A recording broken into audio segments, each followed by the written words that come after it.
Hello, Richard Loveridge here. I'm the creative director of Proctors, and I'm here today for the Historical Committee. And another one of our 51st wonderful interview. And today we have Chris Sheehan. And Chris Sheehan is the director of our School of Performing Arts. Is that the That's correct? correct. Title? I used to be education director. That's now the I'm title. the director of the School of Performing Arts. That's wonderful. Wow. We're going to hear a lot of big numbers today, and we're going to hear about all these amazing successes, but there was a first day. So I think what we'd be interested in, what fewer people know probably, is why Chris Sheehan and why an education department at all? Well, once upon a time I was an intern here at Proctors, and our executive director passed away, and the board did a national search.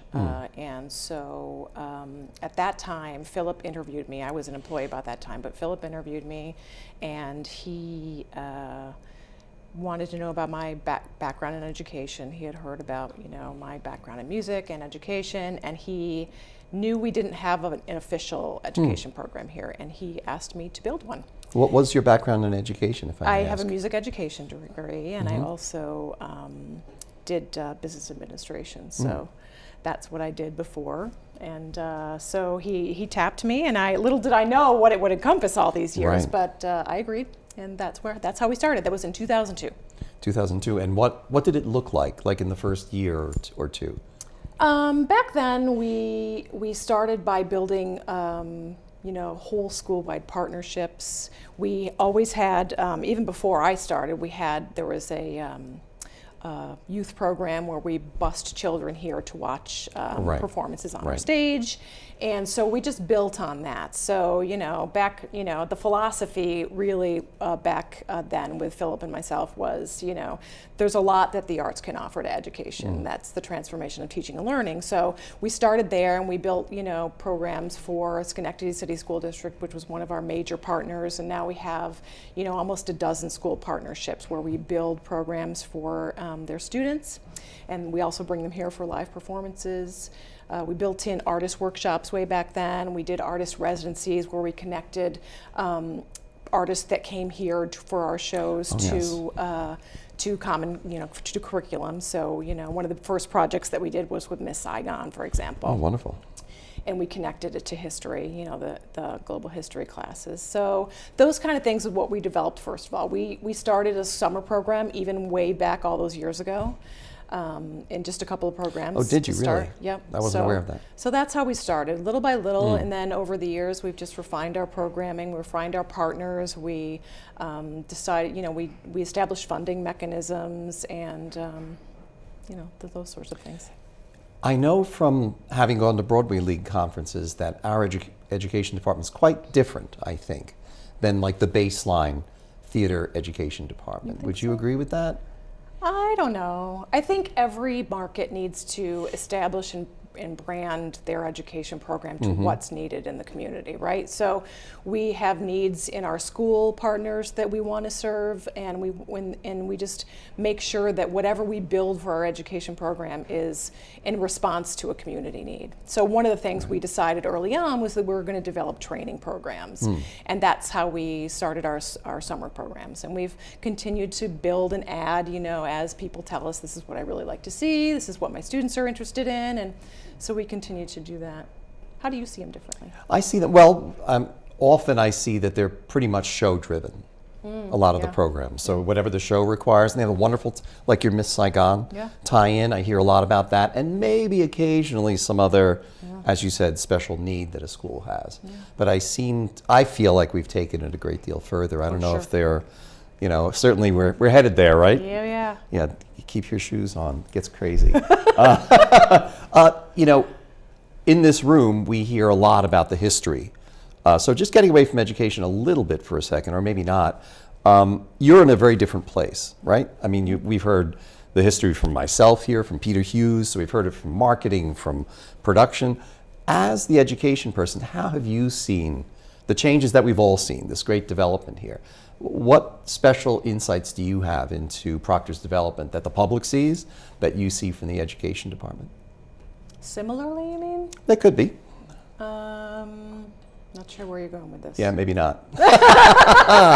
What do I see Well, like, that they I mean, see that they don't see? I mean, I point to, the certain space being built, and for you, that means a new opportunity, like GE Theater comes online. Right. And for some people, that's a construction thing, right? Right, But for right. you, what does that, what did these important steps, the bringing of the GE Theater, the gallery being built upstairs, again, thinking from your husband, Dan Sheehan's Right. point of view, he would speak of those from the architectural and technical point of view, but each of those things has its impact in your world, which is very different. And again, most people don't see it unless they have kids. Right, right. Well, we always built programs to not be constrained by, is that the word, constrained? Constrained by Could be. space, because Right. we can have master classes anywhere. Okay. The building of the Addy is particularly important because we've grown out of our space here. We have people who want to rent it all year long. Right. It's not ideal performing space. It's not ideal training space. So upstairs we'll have the opportunity to really expand, spread our wings, I guess you could say. That has to be, we should probably step our way into the Addy, because that sounds like that's not even, that's Well, we not can go back if that's you not penultimate, that's the ultimate, right, in a sense. Yeah. What other, if I think of your program, I think you and I have been speaking about this recently, that having the rep come on board, where all of a sudden now we're producing Right. we're producing children's Right. theater, which is Right. complete. Can you speak? That's our Yeah. on-the-go Definitely. program. I think there have been a number of times over the years that we've had those epic growths, right? One of them was definitely when we took on administration of Capitol Repertory Right. Theater, because we took on all of their education programs. Obviously, they're a producing house, so that gave us opportunity to leverage the producing side of our organization that we said we would never do. But that must have been so great for your staff too, right? Because all Right. of a sudden you're not simply Right. connecting people to teachers and Right. it's kind of benign, but you're actually, Yes, we're actually making. producing. Yeah. Yeah, and that's still a really strong theme that we Right. deliver in education, is that producing new work is really critical to young Yeah. audiences, right? So we love to do that, and the on-the-go program that Capitol Repertory Theater does, it not only enables us to go out into schools and deliver really professional work, but it also gives artists the opportunity to earn their equity card. So, Oh, how working interesting. on that I hadn't workforce thought of that with development our thing. young actors, right. Definitely. Now, for the folks that don't understand the on-the-go, can you explain, why on-the-go? Why not just have them come to the theater? What's so cool about being able to bring a show to the kids in their own school? Well, you eliminate all the transportation complications that schools have, and they also have a number of scheduling difficulties. So when you eliminate, at least part of the complication, it makes it easier for some schools to be able to have a field trip. Some simply can't leave the building, so Right. it gives us the chance to go in and deliver something on a school's own territory. Yeah, and you're bringing or their 3 turf. people there instead of bringing 150 people here. Exactly. Yeah, that's very cool. And cost effective too. So if a school has a really limited budget, they Yes. can, as many people as they can fit into their auditorium, they can host. That's So, wonderful. Yeah. And when did that start now? Capitol Repertory Theater did On the Go before we came They did, by. right? That was going Yes. on? So Yeah. we just continued to expand the program and extend the tours and develop new work accordingly throughout the wonderful. years. Yeah. So Let's see, I have other things. This is one I had actually forgotten, and it was Lecco Morris actually that reminded me of it, had it in my notes, was professional development. I think that's certainly, I guess, is that the new horizon? I mean, is that where you feel a lot of this is heading? you mean workforce development? Workforce development. Workforce development. Yeah. Yes. Can you explain definitely. that to us? I think Since I don't even know what it's called. well, Proctors, I would say a strong theme of what our future priorities are going to be in education are going to be around workforce development. So, there are literally hundreds and hundreds of jobs in the creative and performing arts, and when students come here or participate in one of our training programs, we remind them, for every one actor on stage, there are literally Right. dozens of jobs that support that actor. This is like the sports analogy, isn't Right, it? Right. right. Where the kid's interested in basketball, but Yes. there are 25 sports lawyers to every basketball player. Designers, Right, stage managers, you know, definitely from design all the way through to production. So we want to highlight those careers in the arts as well as provide training opportunities. So this is in very, them. very different from having some children making masks just at, you know, which isn't a bad thing, of course. right. But this is much more ambitious, isn't it? Definitely. What internal, it seems like we're stepping into different areas, even definition-wise and legally. I mean, that must be, this gets into my whole question to you. How many students do we service every year? Well, we've come a long way in the past Yeah. 15 years. So we started with about 20,000 when I came on board. We would bring about 20,000 kids into see shows. We're now up to about 45,000 students across all of our organizations. That's Proctors and Capital Repertory Right. Theater. You know, we expanded the number of performances, a number of education events that we offer each year from 100 to 500. We developed and expanded a scholarship program, and we give away almost $150,000 or more every year in scholarships to both school districts, schools, and individuals to participate in our programs. You know, we developed an internship program, which is a remarkable and really strong initiative that we started several years ago, and we now deliver we host over 40 interns a year. Across our programs. And I think if you want to talk about epic leaps, another epic leap we made, it was incremental for a while, but it's our summer program. Right. Our summer program is, you know, one of our signature training programs, and 3 years ago, we decided to reinvigorate and really establish our Broadway camp as the premier training opportunity that we deliver. So we produce a Broadway show every summer over 4 weeks, and students who Now, is this connected to the High School Musical Theater Awards? Nope.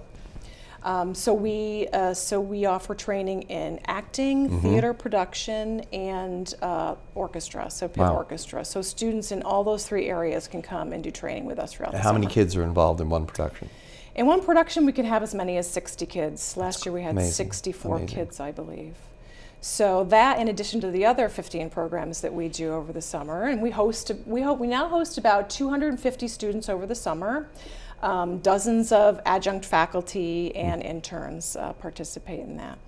Not to be confused with the High School Musical Theater Awards. Right. Let's talk about that a little bit, because that's certainly another leap forward in production. Right. I And think, being on the national stage, if you will. Right? Yeah, the leap definitely was, I think, the branding decision to brand a school of the performing arts here. So that encompasses all of our training programs, as well as it raises our profile both nationally and locally. So one of the national programs that we decided to launch was the High School Musical Theater Awards.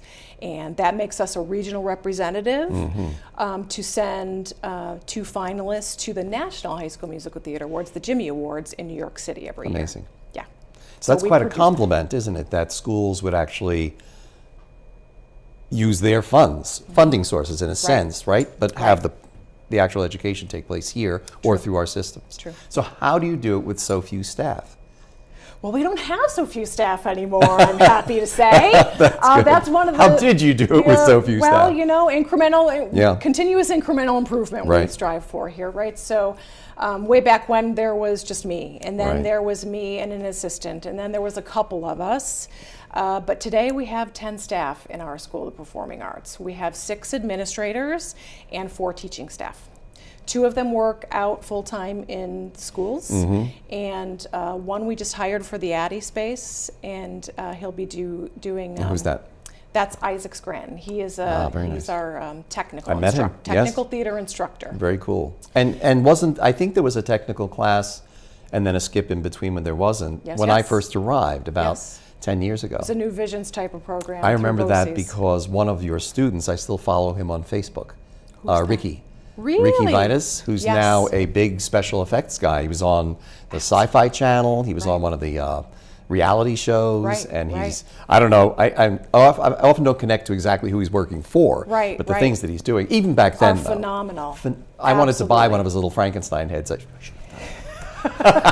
Darn. No, he was fabulously talented even as a kid student. Yeah, back then. and that's, that's one of the great things about, education programs nationwide, is the opportunity for non-traditional learners. Right. He was in a program that was not traditional, and he came here to do his, half of his schooling, and then would go back to his home school for the rest of it. Oh, is that how it worked Yeah, back that's then? how it worked. So that was actually part of BOCES, or? Yeah, right. They did their English credit here and their technology credit, and then they would go back to the school for the rest of the credits. So do you secretly dream of and I'd like to thank Chris Sheehan. I'm accepting this Tony today. Do you? Come on. No, I'm you totally must think behind about the it. scenes. You no, must think I do about not it. do this for the credit. Or Proctors, a fine school of performing arts. It has to happen. Well, we get such amazing kids. I'm lucky enough to get to see a lot of it behind the scenes. Yeah, let's talk about the Addy now, because certainly when we're right here now in what was formerly the Carl Company building, and then Carl's for local folks. Yes. And I know it was always their intention, the family, that Proctors would get this space. Right. So that's about when I came in, about 11 years ago. And before that, I think there was like a discount furniture store in here, if I remember correctly. Carl Company. No, but I meant in between. There was like an Oh, open right. storefront, Yeah. like Oh, a no, I mess don't kind of thing. remember that. Anyway, but we've never had anything on the third floor. We had a button in the elevator, True. but there wasn't even a floor on the third floor. And I've seen it. I've heard it at meetings being everything from a server farm to of course, as a source of revenue. Office space. Office space. We certainly sit on top of one another here, but it seemed very, very quickly, and maybe it wasn't in your world. I'd love to hear the behind the scenes. No, it where does it went feel from nothing. I don't know what's going to be there, to guess what, and this is what it's called, and can we get a logo? So why don't you That's the next walk us epic through that leap. a little that, bit? That, Right. We talked for a few years, but when those conversations happen, you think, oh, it'll happen in 5 years or whatever. But it's all about funding and trying to get the leverage to build something up there with the right partners, and finally we did. So. But was that like Philip coming to you and saying, "This is it"? This was It's Philip. gonna happen. Philip constantly throws pasta at the wall, So what sticks, what sticks. Right. So there's a lot of pasta up Right. there, and so it's over the years him saying, we're going to do this, or we're going to do this, or we're going to do this, and come to this meeting, and so lots of those things happen behind the scenes that people never hear about Right. or know about. But there were dozens of ideas that were talked about for the third floor. What it is ultimately is like, a dream come true. We have finally have dedicated space for education programs, which we didn't. I mean, this facility is magnificent, but we didn't have dedicated space, right? So when we wanted to do a master class, we shared space with the shows that were coming into the GE Theater. Or if we want to do, summer programs, we have to do them around, shows that we bring in. So we have not had space that we get to program specifically for education. Why don't you walk us through the Addy a little bit? Get off the elevator, and what do you see? The Addy is on the third floor Yeah. of our space. It is the Adeline. I'm sorry, I was going to say, and why is it the Addy? The Adeline Graham Theatrical Training and Innovation Center. It is a symphony hall space. It is a smaller theater. It's a film and media lab, and it's a dance studio. It's all of those things on our third floor. They are all being programmed with education programs and through partnership with Empire State Youth Orchestra's Chime program. So in the front space we have Chime, which is an El Sistema program from Venezuela. It puts musical instruments in the hands of under-resourced students and teaches them how to play. I wasn't aware that it was that came from Venezuela. El Sistema, yes, Oh, definitely. that's interesting. It's a wonderful program. Yeah. Suddenly the music starts filtering down into the staff offices about 3:30 every day. So That's wonderful. the theater space is going to be a multi-use space, which will house our after-school acting academy program for middle school students of the Schenectady City School District. It will be producing shows up there for them.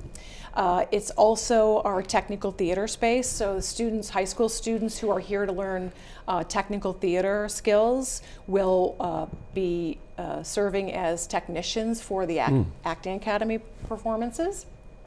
They'll also get hands-on opportunities as we do rentals in the space and movies in the space. And so they'll eventually, you know, be able to be certified to be hired as technicians for the So space. someone without a child or a grandchild in one of the productions, their first introduction to the space might be to come see an art film. Right. Let's say right, in that space. Right. That's or wonderful. One of their first introductions might be through our weekly classes. So we now are going to offer classes year-round, acting classes, dance classes. Is this for adults? Yeah, adults and children. Oh, wow. Yep, That's great. all year long, a few days a week and on the weekends. So that will also be in the dance studio, in the theater, in the chime space, wherever we can put them in. That is All that will spectacular. happen. That's Plus film and spectacular. media programs. So when does it start? When does the first thing start at the Addy? January 2nd. And, Yeah. and today's date, I didn't say, is November. What is today's date? 20th. November 20th. November So that's 20th. quite soon. Right. Chime is already up there in the space. And how does that express itself? Are there Well, kids coming through already, or? Yes, there Wow. are. Wow. And, you know, we hope over the next year I mean, or the hammers so, just stopped banging, just so everybody knows at we home. don't hear them, you Yeah, know? I mean, they they just just they're stopped like little constructing, elves. yes? Yes. I mean, yes. this well, very actually, moment. they're still working on our part of the So space. they are a bit. I know that Yeah. the sound system's not fully in yet, Right. and they're still Right. working on it. Yeah. We hope by next year we'll have between 400 and 500 students a year coming into that space. Remarkable. Yes. Okay, this is crazy talk, but now the Addy, let's pretend it's happening. Okay. What's next? I mean, we Ah. seem, More pasta. I mean, I'm not, I guess for me as the creative director, there's so many things to be proud of at Proctors. Right. But I've always been the Never most, rest on your laurels. I've always been the most proud of the education program. Yeah. You know, from the very, you know that I'm a huge supporter from the get-go. And I think one day there might not even be a theater here in 75 years, but it'll be this giant educational institution, you know, that they show some shows in occasionally. So what, if you were to put on your crazy thinking hat and Phillips at the same time, where are we headed? Could our program, let's say, be imported and infect another theater somewhere? I mean, Sure. I think we're And doing it does things very already. differently. You know, so there are things that we deliver at Capital Rep. That's right. That are really important to us. Like we make sure that we have an internship program there. We make sure that we continue to build, you know, workforce development programming there as we go forward.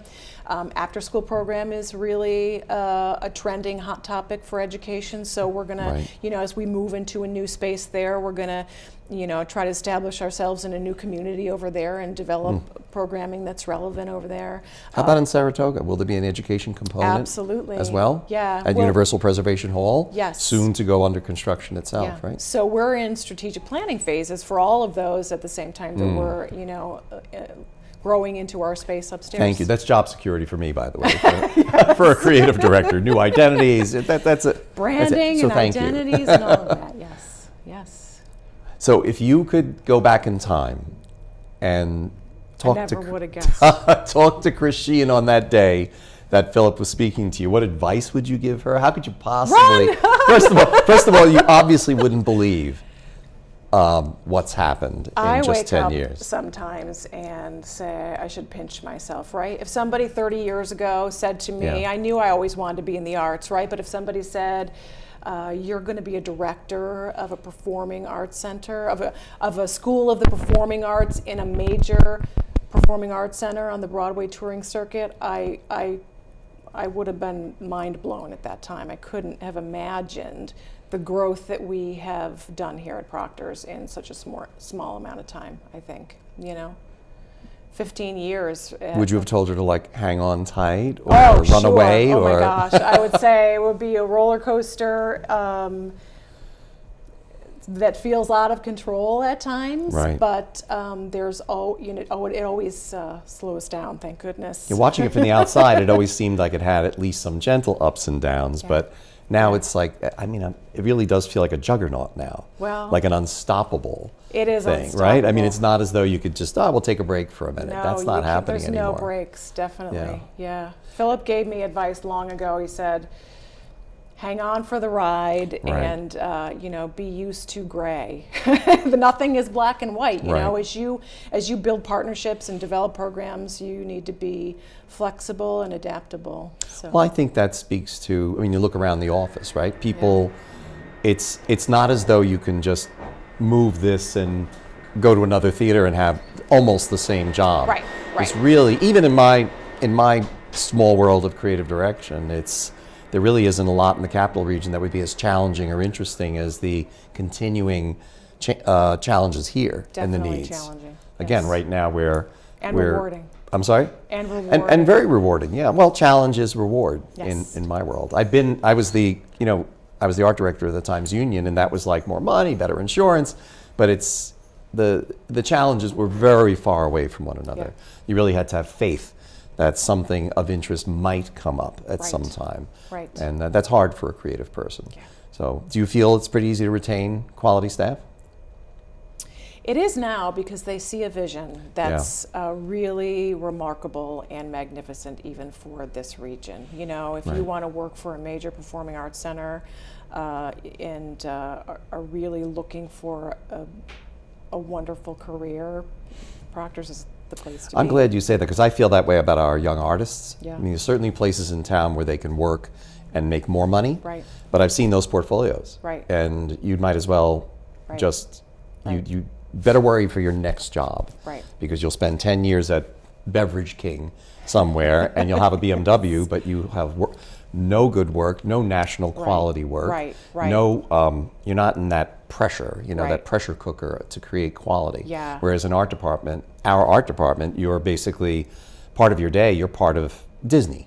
Right. You're part of Serino Coin. You're part of a New York City ad agency Yeah. making Broadway happen. Yeah. That's an almost unparalleled Oh, absolutely. experience in the capital region. Right. Because I would always tell young people, go away. We're at the go to New national York. level. We definitely are. Yeah. And that's something, we talk about workforce development for students that we bring in, but it's for our own staff also. Definitely, You know, definitely. they imagine what they could put on a resume. I mean, I hope none of them leave, but Sure. it would be amazing growth that they've been able to show. And money's great, but when you are in we're not a complete backwater, but we're not New York City either. And it's very, very easy to lose 10 years of your life with Right. work that It's not doesn't meaningful. matter, right? Doesn't matter to anywhere. Definitely we have. So you mentioned like after school programs as Mm-hmm. being something new.